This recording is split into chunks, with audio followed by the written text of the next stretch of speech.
Paula, buenos días. Hola, buenos días. Estamos en Paseo de Gracia ante esta sucursal que ha sido totalmente saqueada, destrozada. Ahora vemos a los operarios. ¿Cómo está? ¿Cómo se encuentra usted?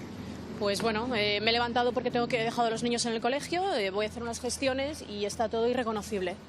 Vandalizado, hecho una porquería y a la espera de ver lo que pasa hoy, porque esto es lo que pasa, que ellos llevan la delantera y nosotros no sabemos lo que va a pasar.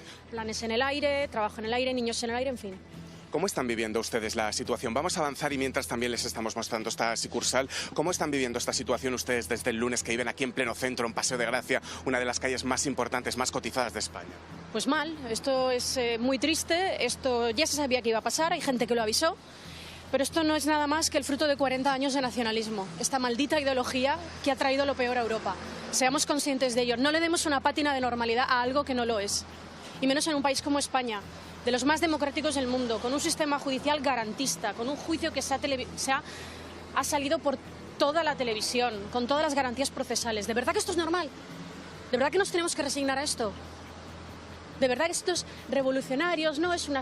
La revolución de los somriures, una mierda la revolución de los somriures. Nos quieren extranjerizar, poner una frontera donde no la había, y esto que lo vea toda España. Poner una frontera donde no la había, por razones etnolingüísticas. A ver si nos damos cuenta ya. ¿Qué es lo que más le preocupa a usted de la situación que se está viviendo en Cataluña? Pues que ha ido de menos a más.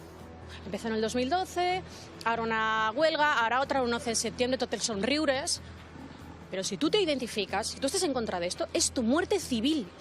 Y esto se sigue apoyando desde una parte política de España, y lo voy a decir desde la izquierda, que ven esto como una razón, bueno, o sea, la izquierda ha pasado de abandonar la lucha de clases, ahora la lucha de grupos minoritarios. Ahora simpatizan con los nacionalistas. Paula, ¿Qué es esto? Ana le quiere hacer algunas preguntas. Le voy a pedir que se ponga esto para poder escucharla. Ana, Paula te escucha y yo ahora no, hola, así buenos que días. todo tuyo. Paula, supongo Buenos que esto días, es fruto señora del Rita. hartazgo, pero ¿no te preocupa hablar tan claro? ¿Preocuparme de qué? ¿Preocuparme de qué, Ana? No, si Esto es quieres... como si una tía va con una minifalda y dice, no, prefiero no ponerme una mini... ¿Preocuparme de qué? Es que lo que hay que hacer es ser valientes, dar la cara, como hicimos el 8 de octubre en aquella manifestación. No podemos escondernos, ya está bien. Y con nosotros el resto de España, ya está bien. Esto es un problema de todos, de todos. ¿Qué quieren? ¿Que haya un muerto encima de la mesa para que salgan todos en tropel? ¿Y qué pasa con el caldo diario? ¿Qué pasa con esto? ¿Qué pasa? ¿Y qué hace la izquierda apoyando esto? Por el amor de Dios. La izquierda es obrerista, no conoce las fronteras, es internacionalista. Pues no, apoyando esto, de medio lado. Ese es el problema, que están de medio lado. Ya está bien. Estamos en España, uno de los países más democráticos del mundo. Yo no puedo más que apoyar de todo lo que estás diciendo, pero has dicho una cosa que me ha llamado muchísimo la atención. Has dicho, ellos están tomando la iniciativa y nosotros no sabemos qué va a pasar después. No sabemos qué va a pasar, no sabemos. Hoy estamos, bueno, al albur, ¿celebramos el cumpleaños de mi hijo este fin de semana o no lo celebramos? ¿Salimos de Barcelona o no salimos? Vamos a no os creáis que esto es una huelga, está todo cerrado porque aquí no sabéis cómo está el barrio. No sabéis cómo está el barrio. Está hecho un asco. Claro que la gente va a cerrar porque tiene miedo. Porque hay una señora sola en un negocio que van a hacer vandalizarlo ella sola. Por eso cierran. Y porque las carreteras están cortadas. Pero la gente por lo bajini está harta. Ya está bien.